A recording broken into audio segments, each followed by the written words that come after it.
Hello everyone and welcome to round 13 of the 1970 Palma de Mallorca Interzonal tournament. After 5 rounds of 4 draws and 1 loss, Fischer finally got a win against none other than Efim Geller. It was really a tough game, probably lasted for 6 or 7 hours. In a completely drawn position, Fischer was able to push for the win and finally win the game. Now he faces one of Yugoslavia's strongest grandmasters, it's Borislav Ivkov of Serbia, and definitely a tough game. As Ivkov was a 3 times Yugoslavian champion, he represented Yugoslavia in 12 chess Olympiads.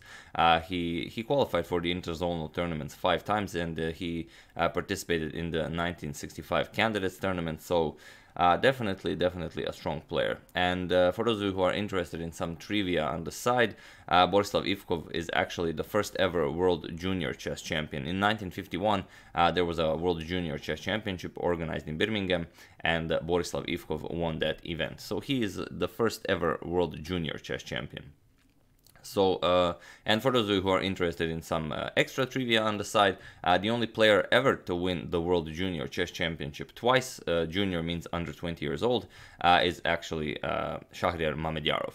So there you have it, your vast knowledge has just been slightly increased. Now let's check out this game. It's quite a lovely game, some consider it Fischer's best game in this tournament, but before that, we do have a nice photo challenge. So who are the 2 gentlemen in this photo?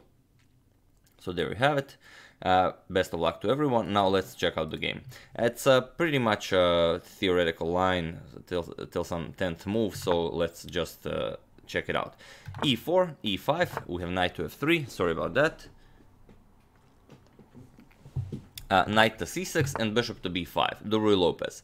A6, attacking the bishop, so Morphy's defense, bishop to A4, knight to F6, we have castles, bishop to E7, rook to E1, B5, bishop to B3, D6, we have C3, making room for the bishop, on C2 also preparing D3 or D4. Castles, we have H3, H6, D4 now, rook to E8 and the bishop to E3.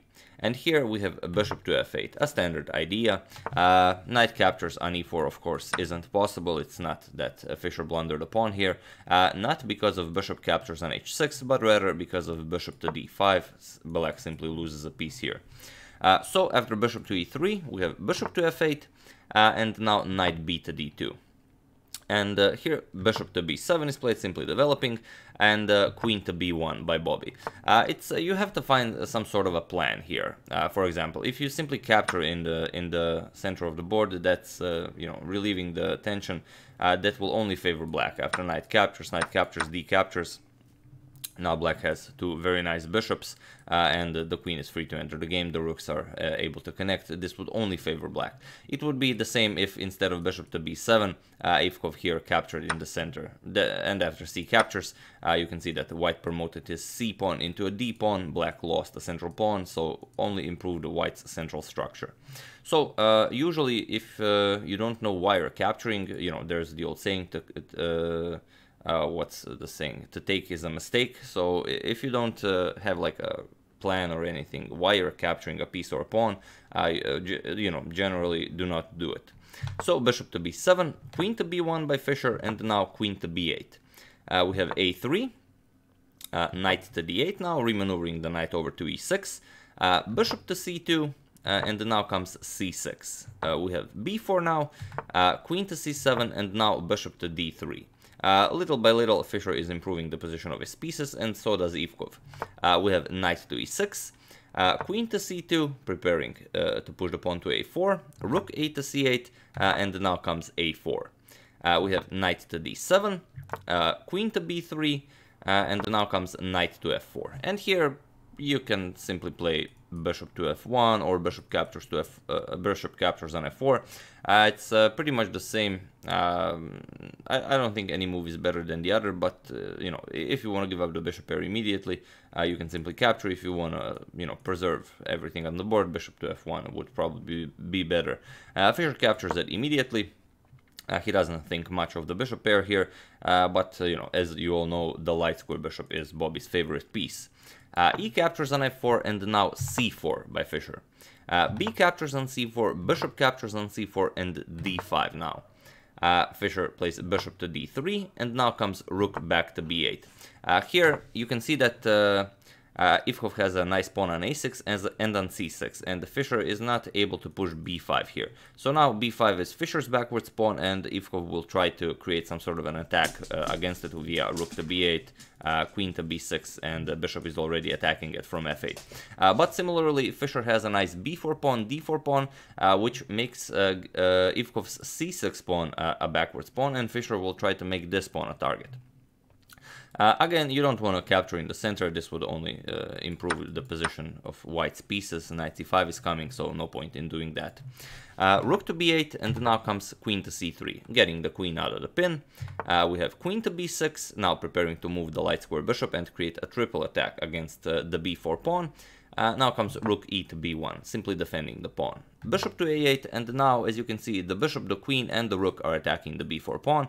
How do you defend the pawn? There is only one good way to do it, and that is a5, the best idea, which attacks the queen. And it seems that you can move the queen to b7, and that now white cannot defend the b4 pawn, but actually here rook to a4 would defend it very nicely. So instead, after a5, Ivkov doesn't play queen b7, rather he plays queen to a7. We have e5 here by Fischer, and now it's very hard to find a move for black. You definitely want to create some sort of an attack against this b4 pawn, but it's very hard. If you could double rooks on the b file, that would be very nice. But you can't go rook b5, you can't go rook b6, you can go rook b7, but then you lose the c6 pawn. But that's exactly what Ivkov did. He could go for some passive plan via bishop to e7 and simply wait to see what Bobby will do, but white will have a very nice plan, simply knight b3, knight c5. Here Ivkov will probably have to open lines, and then Bobby will be able to infiltrate the position. So instead of a passive plan like this, Ivkov goes immediately for rook to b7. And okay, he gives up the c6 pawn, queen captures on c6, and now what do you play? If you play something like rook captures on b4, this does open up an attack against Fischer's queen. It's a pretty forced line. Queen captures on a6, rook captures on b1 with check, rook captures, queen captures, bishop captures, and here Fischer would be up a pawn, and it would be a passed a pawn, so pretty much a winning endgame here. So after queen to c6, bishop captures on b4 was played. Fischer still captures the a6 pawn. We have queen captures on a6, and now not trading queens. Instead, Ivkov goes queen to b8. We have bishop to c2 now. This is a beautiful move by Fischer. Bishop to c2, preparing bishop to a4.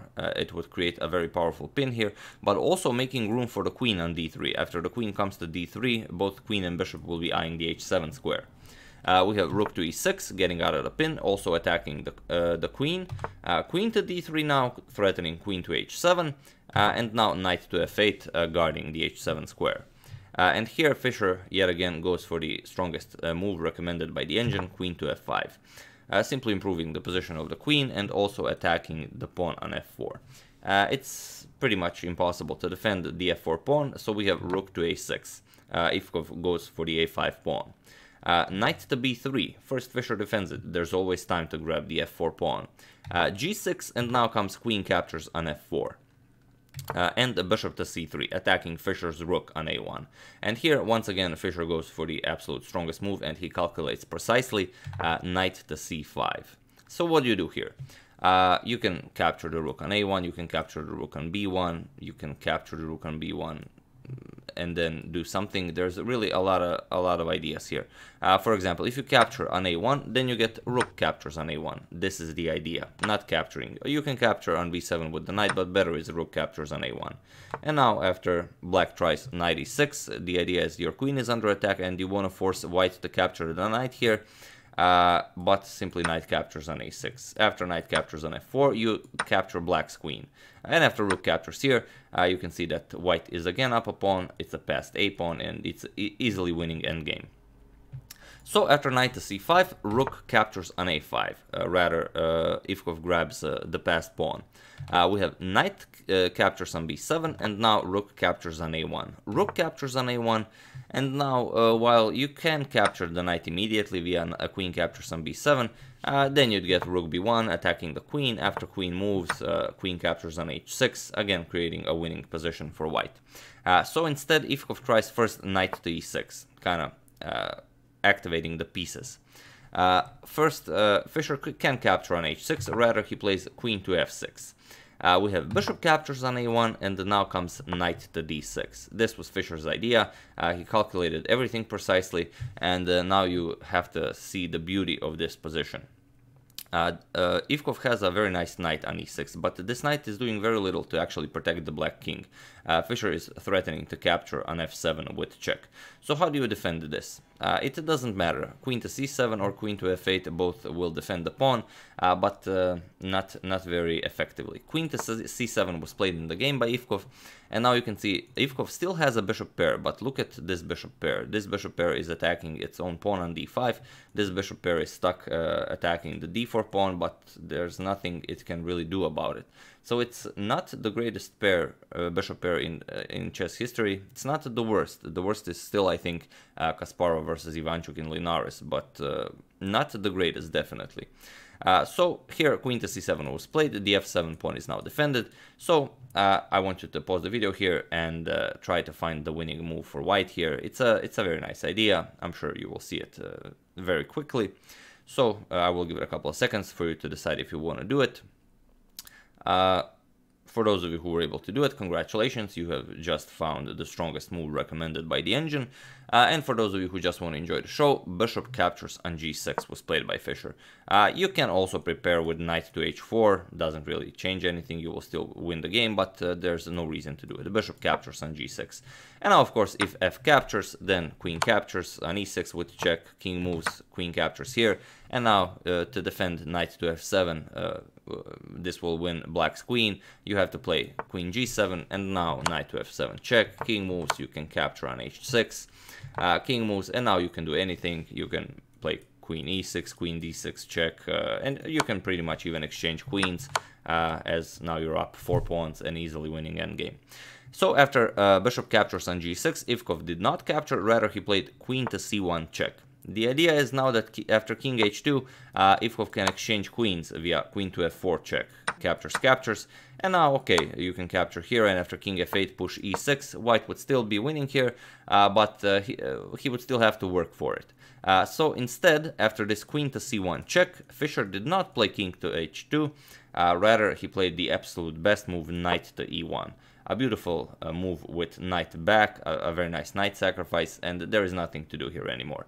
Queen captures on f7 followed by h7, checkmate is coming. You can only capture the knight here, which was played in the game. This was played, queen e1 check. Fischer played king to h2 now, but now the queen can no longer come to f4. So knight to g5 was played, kinda trying to protect the f7 pawn, but it doesn't work. Fischer simply played bishop captures on f7 check, and it was in this position that Borislav Ivkov resigned the game. Interestingly, queen to d8 will be checkmate in 4, but Fischer does not want checkmate in 4. He plays bishop captures on f7, which is checkmate in 3. So why did he resign? Whatever he plays is checkmate. If you go king to h7, then you get queen g6 check, king moves, queen to g8 checkmate. If you go king to f8, doesn't really matter, bishop to e6, a discovered check, knight has to block, queen captures on f7, and lastly, after bishop to f7, if you capture it, you don't capture back. You can capture back, it would still win you the game, but quicker is queen to g6 check. And now, if king moves here, you simply capture for checkmate, or if you move to h8, knight captures on f7 will be checkmate. So yeah, after this bishop captures on f7 move, Ivkov resigned the game, and another beautiful victory for Fischer in round 13 of the 1970 Palma de Mallorca Interzonal tournament. So that's the game. I do hope you enjoyed it. What do you think? Is it Fischer's best game, at least so far? I don't know if you've seen all the games from this tournament, or did you enjoy some other game we've seen so far better than this one?